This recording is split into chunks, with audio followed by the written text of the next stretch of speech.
ఓం నారాయణ ఆది నారాయణ. ఓం నారాయణ ఆది నారాయణ ఛానల్ను ఆదరిస్తున్న గురు బంధువులకు స్వాగతం, సుస్వాగతం. ఓం నారాయణ ఆది నారాయణ. ఓం శ్రీ భగవాన్ వెంకయ్య స్వామి నడుమ. ఆశ్రిత జనరక్షకుడు, దేనజన బాంధవుడు శ్రీ భగవాన్ వెంకయ్య స్వామి వారి పాద పద్మములకు నా ప్రణామములు. సమస్త సగుణ రూప నిర్గుణ రూప గురుదేవుల పాద పద్మములకు నా నమస్సుమాంజలి.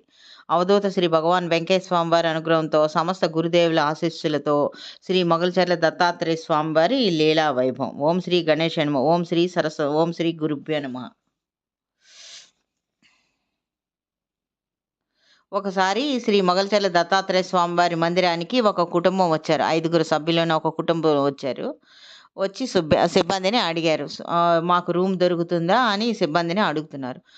సిబ్బంది చెప్పారనమాట, రూమ్ లేవు, ఖాళీ లేవు, అన్నీ ముందుగానే నిండిపోయాయి, మీరు ఉండాలంటే రేకుల షెడ్ ఉంది, అందులో సర్దుకోవాలి, మంచాలు ఉండవు, నేల మీద పడుకోవాలి, చేపలు ఇస్తామని చెప్తున్నారు. ఆ కుటుంబంలో ఉన్న ఒక వ్యక్తి నాగేంద్ర ప్రసాద్ గారి దగ్గరకు వచ్చి ఇలా రిక్వెస్ట్ చేశారు, ఇక్కడ మీరేనా ధర్మకర్త, ఎలాగైనా ఒక రూమ్ సర్దుబాటు చేయండి, మా తల్లిగారు పెద్ద ఆవిడ, 75 ఏళ్ళ వయసు, నేల మీద పడుకోలేరు, మేము ఎలాగో ఒకలాగా రేకుల షెడ్లోనే సర్దుకుంటామని ప్రాధేయపడ్డారు. దాంతో ఇంకా ఏమీ చేయలేని నిస్సహాయత నాగేంద్ర ప్రసాద్ గారికి ఒక ప్రక్కన వాళ్ళని కూర్చోమని చెప్పి సిబ్బందిని పిలిచి రేకుల షెడ్లో ఒక మంచం ఏర్పాటు చేయండి అని చెప్పారనమాట. అదేవిధంగా అదే విషయాన్ని వీళ్ళతో కూడా చెప్పారు, మీ అమ్మగారి కోసం ఒక మంచం ఏర్పాటు చేసాం, మీరు సర్దుకోండి అన్నారు. వారు సరే అని అన్నారు. పల్లకి సేవ ఎన్ని గంటలకు మొదలవుతుంది అని నాగేంద్ర ప్రసాద్ గారిని అడిగారు. అడిగితే చెప్పారు. వారి పేర్లని నమోదు చేయించుకున్నారు. స్నానాదికాలు అది ముగించుకొని పల్లకి సేవకు వస్తామని వెళ్ళిపోయారు. ఆ రోజు సాయంత్రం వాళ్ళ కుటుంబం మొత్తం ఆ పల్లకీ సేవలో పాల్గొన్నారు. పెద్ద ఆవిడ కార్యక్రమం అంతా శ్రద్ధగా చూశారు దగ్గరుండి. పల్లకీ సేవ అయిపోయిన తర్వాత ఆ పెద్ద ఆవిడ ఈ నాగేంద్ర ప్రసాద్ గారి దగ్గరికి వచ్చి అడిగారు, మీరు శ్రీధర్రావు ప్రభావతి గారి కుమారుడు అని అడిగారు. అంటే వీరు అవును అన్నారు. సో మీతో మాట్లాడాలి అన్నది ఆమె. అంటే అప్పుడు నాగేంద్ర ప్రసాద్ గారు సరే చెప్పండి అని అన్నారనమాట. ఆమె చెప్పిన వివరాలు, ఆమె గురించి ఆమె చెప్పిన వివరాలు ఇలాగ ఉన్నాయి. ఆమె పేరు కృష్ణవేణి అని. ఆమె భర్త స్వామివారి సిద్ధి పొందిన 6-7 నెలలకు అక్కడికి వచ్చినట్టు, అప్పటికి వాళ్ళకి పెళ్ళి అయ్యి 10 సంవత్సరాలు అయింది, సంతానం లేదు. ఎవరో చాలా క్షేత్రాలు తిరిగారు, అందరి దేవుళ్ళకి మొక్కుకున్నారు. అప్పుడు వాళ్ళు ఒంగోలులో ఉండేవారు. వారి బంధువుల్లో ఒకరు వీరు మొగల్చర్ల వెళ్ళమని సలహా ఇచ్చి నిద్ర చేయమని చెప్పారు. అదేవిధంగా వివాహం అప్పటికే జరిగి 10 సంవత్సరాలు అయింది కదా.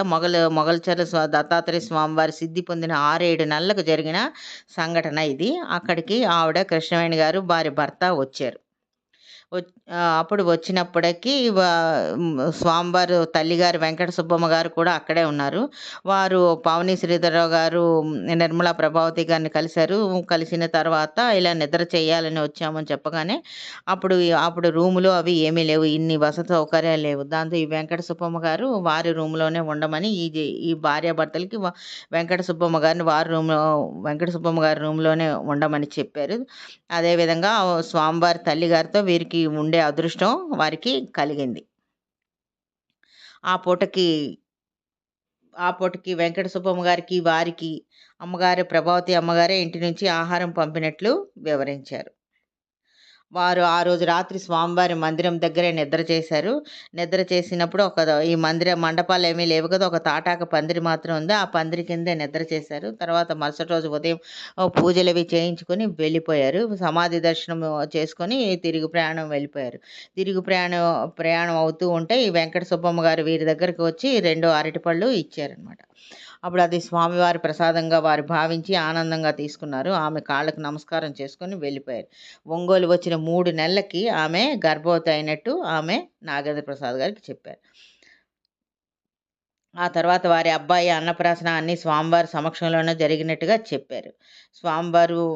స్వామివారి తల్లిగారి ఆశీర్వాదం, వీరి తల్లిదండ్రి ఆశీర్వాదంతో జరిగాయని ఆమె వివరించారు.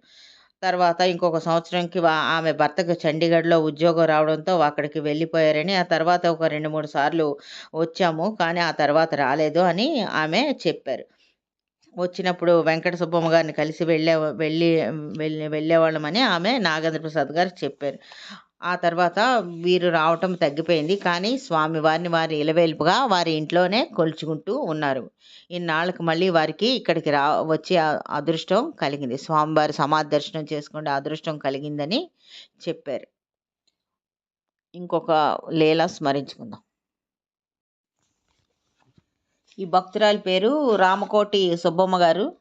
ఈమె పేరు సుబ్బమ్మ గారు. కానీ ఆ తర్వాత ఆమె రామకోటి సుబ్బమ్మ గారుగా మారిపోయారు. ఈ సంఘటన జరిగింది స్వామివారి కపాల మోక్షం సిద్ధి పొందిన తర్వాత ఒక 2, 3 సంవత్సరాల తర్వాత జరిగింది. అంటే సుమారు అది 78, 79 ఆ టైంలో అనమాట. ఆ టైంలో ఈమె పక్కనున్న ఈ సుబ్బమ్మ గారిది పక్కనే ఉన్న కందుకూరు దగ్గర ఉన్న పక్కనే ఉన్న ఒక పల్లెటూరు. అక్కడ నుంచి ఈమె మొగల్చర్ల దత్తాత్రేయ స్వామివారి మందిరం దగ్గరకు వచ్చారు. అప్పటికి ఈమెకు మధ్య వయస్సు ఉంటుందన్నమాట.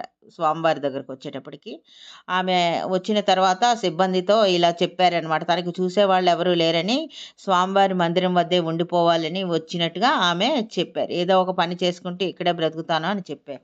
కానీ అప్పటికే అక్కడ వ్యవస్థ ఏర్పాటయ్యింది. ఎవరెవరు ఏ పనులు చేయాలో. ఈమె ఉండి చేసే పనులు ఏముంటాయని అందరూ అనుకున్నారు. ఒకరోజు గడిచిన తర్వాత ఈ విషయం శ్రీధర్రావు, నిర్మలా ప్రభావతి గారులకు తెలిసింది. ఆమెను ఇంటికి పిలిపించారు. పిలిపించి ఆమెకు వసతి చూపించి భోజనం పెట్టి మెల్లిగా వివరాలన్నీ అడిగారు. అప్పుడు ఆమె చెప్పారనమాట.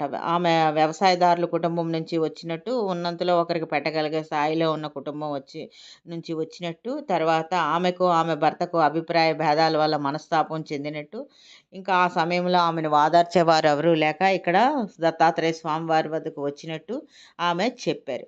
ఆమెకు నచ్చజెప్పారు తిరిగి వెళ్ళటానికి. కానీ ఆమె నిరాకరించారు. ఇంక వెళ్ళనని తిరిగి చెప్పేసింది ఆవిడ. దాంతో ప్రభావతి అమ్మగారులు ఆమె పరిస్థితి అర్థం చేసుకొని ఇంట్లోనే ఉండమని చెప్పారు. ఈమె ప్రభావతి శ్రీధర్రావు గారు అమ్మగారి ఇంట్లోనే ఉండేది ఈవిడ. తర్వాత ఒక వారం గడిచిపోయింది. సుబ్బమ్మ గారు వీలున్నప్పుడు అలా స్వామివారి మందిరంకి వచ్చి ప్రార్థన చేసుకుంటూ వెళ్తూ ఉండేది. ఇంటి వద్ద కూడాను ప్రభావతి అమ్మగారితో చేదోడు వాదోడుగా ఉండసాగిందనమాట. ఇంకా వీరు అనుకుంటూ ఉన్నారనమాట. ఈమె జీవితానికి ఏదో ఒక మార్గం చూపించాలి అని అనుకుంటూ ఉన్నారు. దాంతో ఈమె ప్రభావతి అమ్మగారు ఈమెకు దగ్గరుండి ధ్యానం ఎలా చేయాలో నేర్పించారు. దాంతో ఆమె ఉదయం, సాయంత్రం 1 గంట సేపు ధ్యానం చేయడం అలవాటు చేసుకుంది. ఆ తర్వాత వారికి ఇంకా అనిపించిందనమాట. మిగిలిన సమయంలో కూడా దైవాన్ని స్మరించే అలవాటు ఈమెకు చెయ్యాలి అని ఆలోచిస్తూ ఉన్నారు. కానీ ఆ విషయంలో వీరికి స్పష్టత ఏమీ రాలేదు. తర్వాత ఇంకో 2 రోజుల తర్వాత వీరు స్వామివారి మందిరానికి వచ్చారు. ప్రభావతి అమ్మగారు, శ్రీధర ఆమె ప్రభావతి అమ్మగారు రామకోటి రాస్తూ ఉన్నారు. అప్పటికి 70 లక్షలు అయిందనమాట. ఆమె అలవాటు ఏమిటంటే 1 లక్ష రామనామం అయిపోయిన వెంటనే స్వామివారి మందిరం దగ్గరకు వచ్చి స్వామివారి దర్శనం చేసుకోవడం అలవాటు అమ్మగారికి. అదేవిధంగా ఆమె స్వామివారి సమాధి దగ్గరకు వచ్చి స్వామివారి సమాధి ముందు నిలబడి స్వామివారి దర్శనం చేసుకుంటున్నారు. కరెక్ట్‌గా ఆమె మనసులోని సుబ్బమ్మ చేత రామనామం వ్రాయించమని ఒక సూచన, ప్రేరణ వినిపించింది. వెంటనే ఆమె కళ్ళు తెరిచి చూశారు. స్వామివారి ఆదేశంలా అనిపించింది. వెంటనే ఆమె శ్రీధర్రావు గారికి చెప్పారు. అప్పుడు అతను అన్నారండి, మంచి ఆలోచన ప్రభావతి. ఆవిడ ఆధ్యాత్మిక ఉన్నతికి బాగా ఉపయోగపడుతుంది. ఆమె మనసులో ఉన్న వేదన అంతా దూరం కావడానికి కూడా ఈ రామనామం ఉపయోగపడుతుంది అని అతను అన్నారు. వెంటనే వారు స్వామివారి ఆదేశంగా పుస్తకాలు తెప్పించారు. ఒకరోజు స్వామివారి మందిరంలోనే ఆమె చేత రామకోటి వ్రాయించడం ప్రారంభింపచేశారు. దానితో ఆమె ఏ నిమిషంలో రామనామాన్ని వ్రాయడం మొదలుపెట్టారో ఇంకా ఆవిడకి అదే ధ్యాసగా మారిపోయింది. ఏకధాటిగా గంటలు, రోజులు అలా రామనామాన్ని వ్రాయిస్తూ ఆవిడ ఉండేవారనమాట. అతి కొద్ది కాలంలో ఆవిడ 3 కోట్ల రామనామం వ్రాశారు. ఆ తర్వాత వారి అన్నదమ్ములు వచ్చి ఇంటికి తీసుకువెళ్లారు. ఇంటికి తీసుకువెళ్ళినా అప్పుడప్పుడు స్వామివారిని దర్శించుకుంటూ ఉంటారు. ఇప్పుడు ఆమె వయసు బాగా పైన పడింది. ఆమె ఇప్పుడు ఒకసారి నాగేంద్ర ప్రసాద్ గారితో ఇలా చెప్పారు. ఆమెకున్న ఒకే ఒక కోరిక ఏంటంటే రామకోటి స్తూపాన్ని స్థాపింపచేయడం. ఆమె వద్ద కొంచెం డబ్బు ఉంది. ఆ డబ్బు ఇస్తాను. కానీ ఆ ఏర్పాటు చేయమని నాగేంద్ర ప్రసాద్ గారికి ప్రాధేయపడ్డారు. కానీ దేనికైనా స్వామివారి అనుగ్రహం ఉండాలి కదా! స్వామివారి అనుమతి అయినప్పుడు రామనామ స్తూపం అక్కడ ఏర్పాటు అవుతుంది. ఓం నారాయణ. ఆది నారాయణ.